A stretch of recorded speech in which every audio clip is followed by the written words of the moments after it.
ഗജസ്നാനം എന്നൊരു പ്രയോഗമുണ്ട്.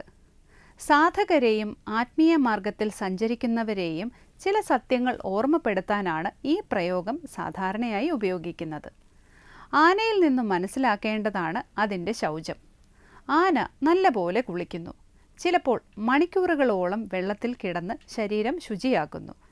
എല്ലാം കഴിഞ്ഞ് കരയിൽ കയറിയ ഉടൻ മണ്ണുവാരി ദേഹം മുഴുവൻ വിതറും. ആന എന്തിന് ശരീരം ശുചിയാക്കി എന്ന് നമുക്ക് തോന്നിപ്പോകും. അർത്ഥശൂന്യമാകുന്ന കർമ്മത്തെക്കുറിച്ചുള്ള മുന്നറിയിപ്പാണ് ഈ ഗജസ്നാനം നമ്മെ ഓർമ്മപ്പെടുത്തുന്നത്.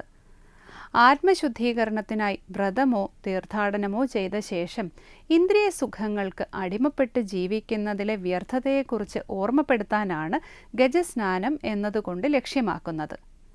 കുളിക്കുന്നത് ശരീരം ശുചിയാക്കാനാണ്. അതുപോലെ വ്രതവും ക്ഷേത്രദർശനവും നമ്മെ ആന്തരികമായി ശുദ്ധിയാക്കാനാണ്.